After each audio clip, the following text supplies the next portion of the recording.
আসসালামু আলাইকুম প্রিয় ছাত্রছাত্রীরা, তোমরা কেমন আছো? আশা করি সকলে খুব ভালো আছো। এই মুহূর্তে আমি তোমাদের সামনে উপস্থিত হয়েছি। হাই মাদ্রা, তোমরা যারা মাধ্যমিক এক্সাম দিয়ে চলে আসলে আজকে ভৌত বিজ্ঞান, তাই তো?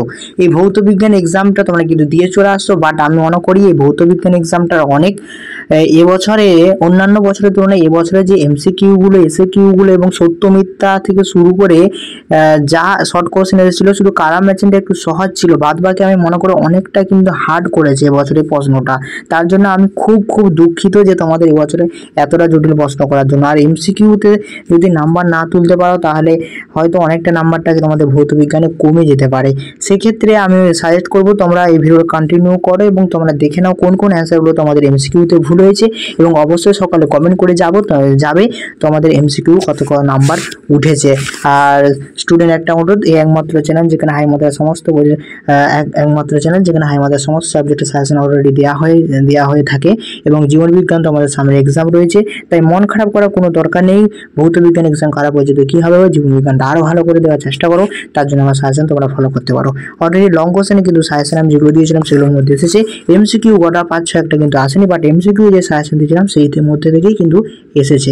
বাট আমি বেশি না বকে আজকে সরাসরি তোমাদের যে এমসিকিউগুলো আছে সেগুলো সমাধান করে দেবো। একদম নির্ভুল উত্তর, দুই একটা প্রশ্ন যদি ভুল করে ফেলি তার জন্য কেউ খারাপ কমেন্ট করবে না, অ্যান্সারটা তুমি ভালো করে সুন্দর করে দেবে, তাতে অন্যরা হয়তো উপকৃত হবে এবং আমিও উপকৃত হব। দেখো, প্রথমে যে প্রশ্নটা তোমাদের বলেছি সেটা হচ্ছে পদার্থ কোনটি ওজোন স্তরকে ক্ষয় করে না।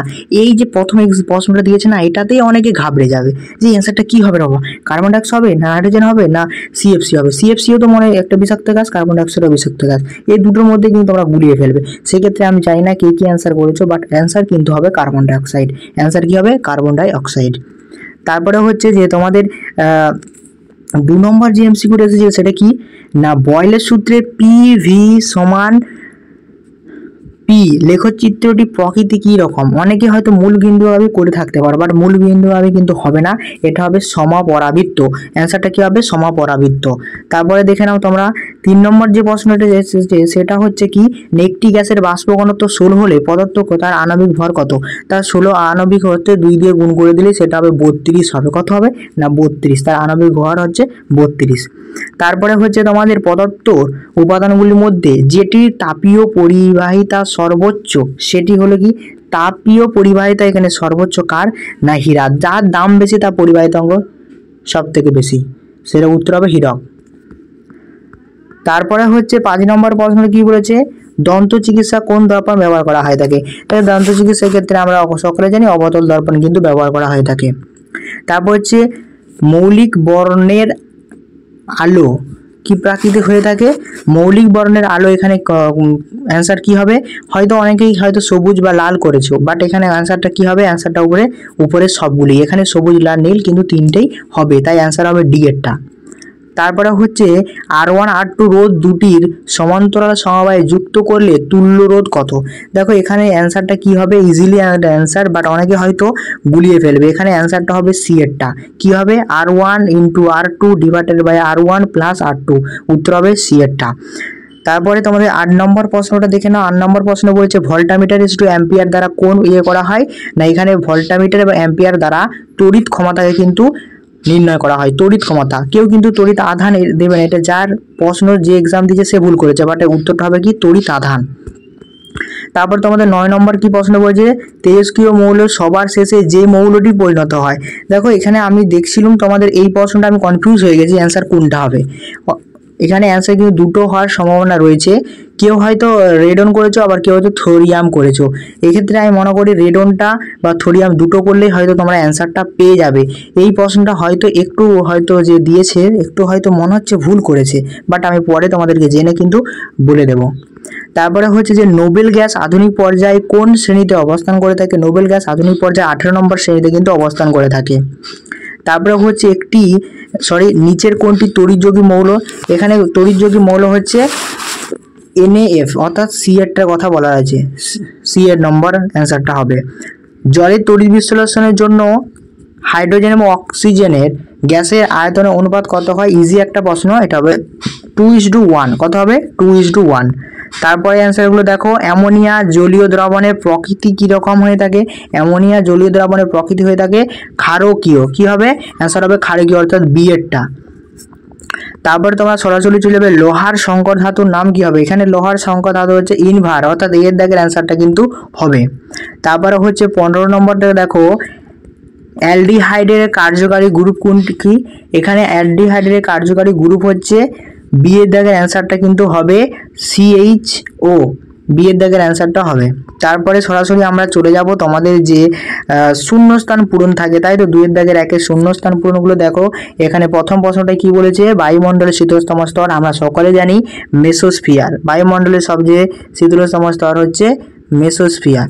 তারপরে 2 নম্বর প্রশ্নটা কি বলেছে, চার্লসের সূত্রে ড্যাশ এবং ড্যাশ ভর মানে ধ্রুবক, চাপ এবং তার তাপমাত্রা এটা হচ্ছে ধ্রুবক দুটো।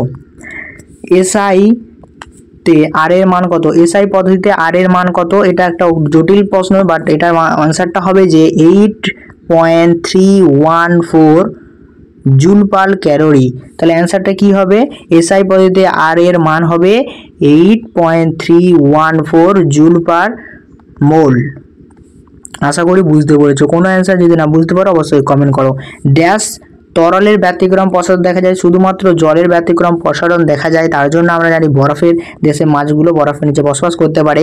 দীর্ঘদৃষ্টি ত্রুটির জন্য ব্যক্তি ড্যাশ ক্ষমতাযুক্ত লেন্স ব্যবহার করতে পারে, উত্তল কি হবে না উত্তল লেন্স তারা কিন্তু ব্যবহার করতে পারে। লাল আলো সবুজ পাতাকে কিরকম দেখায়, উত্তর হবে কালো দেখায়। এটা কিন্তু অনেকে অ্যান্সারটা ভুল করবে না, বাট এর অ্যান্সার কি হবে, এটা কালো হবে, উত্তর হবে কালো। তারপরে আমরা সরাসরি তোমাদের চলে যাব সর্বশেষ যে শেষে কি শূন্যস্থান পড়ে রয়েছে, ওয়েল অফ ভেক্টিস কাকে বলা হয় থাকে, সালফিউরিক অ্যাসিডকে, H2SO4কে ওয়েল অফ ভেক্টিস বলা হয় বা সালফিউরিক অ্যাসিডকে।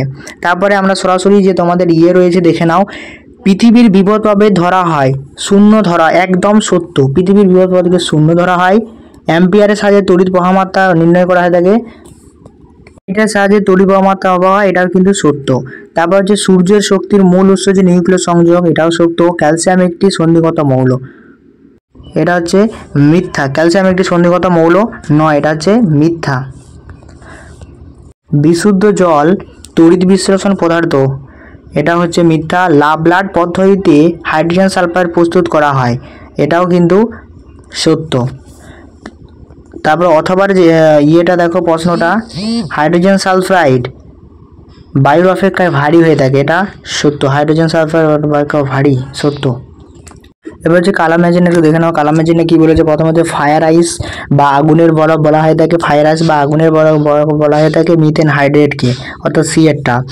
অর্ধ পরিবাহিতার উদাহরণ কি, এখানে অর্ধ পরিবাহিতার উদাহরণ হচ্ছে সিলিকন, অর্ধ পরিবাহিতার উদাহরণ হচ্ছে সিলিকন। সমযোগী ত্রিবন্ধন অণু, কার মধ্যে সমযোগী ত্রিবন্ধন অণু দেখা যায়, নাইট্রোজেন। থার্মিট পদ্ধতির বিজারক হিসাবে কাকে ব্যবহার করা হয়, অ্যালুমিনিয়ামকে ব্যবহার করা হয়। জৈব অভঙ্গুর পরিমাণ হচ্ছে পলিথিন। সো আশা করি এটা তোমরা কালাম মেশিনটা বুঝতে পারছো এবং খুব সহজ একটা কালাম মেশিন এসেছে, তোমরা একটু দেখে নাও। তারপর হচ্ছে তোমরা সরাসরি এসএকিউতে চলে যাব। দেখো প্রথম হচ্ছে যে কেলভিন বা কেলভিন স্কেলের জলের ফুটনাঙ্ক কত, কেলভিন স্কেলে জলের ফুটনাঙ্ক হচ্ছে 373 কেলভিন, 373 কেলভিন। আলোক তরঙ্গ বা আলো কি ধরনের তরঙ্গ, আলোক একটা হচ্ছে তড়িৎ চৌম্বকীয় তরঙ্গ। পর্যায় সারণীতে অতি হ্রস্ব পর্যায়ে কয়টি মৌল রয়েছে, 2টি কিন্তু মৌল রয়েছে। একটি ক্ষার ধাতুর নাম কি হবে, একটি ক্ষার ধাতুর নাম হচ্ছে সোডিয়াম, পটাশিয়াম ইত্যাদি। তারপর হচ্ছে পরমাণু ও আয়নের মধ্যে কোনটি বেশি সুস্থির, এখানে পরমাণু এবং আয়নের মধ্যে সবথেকে বেশি সুস্থির হচ্ছে আয়ন, কারণ তিনি ইলেকট্রন বিন্যাস গঠন করে। জিঙ্কের একটি আকরিকের নাম কি হবে, জিঙ্ক ব্লেড, জিঙ্কের একটি আকরিকের নাম হচ্ছে জিঙ্ক ব্লেড। তারপর হচ্ছে সিএনজি ফুল ফর্ম নাম কি, সিএনজি ফুল ফর্ম হচ্ছে কম্প্রেসড ন্যাচারাল গ্যাস। ষোলতম অ্যালকিনের নাম কি হবে, ষোলতম অ্যালকিনের নাম হচ্ছে ইথিন। সো তোমাদের এই পর্যন্ত কিন্তু এমসিকিউ ছিল। তারপর 2 মার্কের প্রশ্নগুলো একটু দেখে নাও।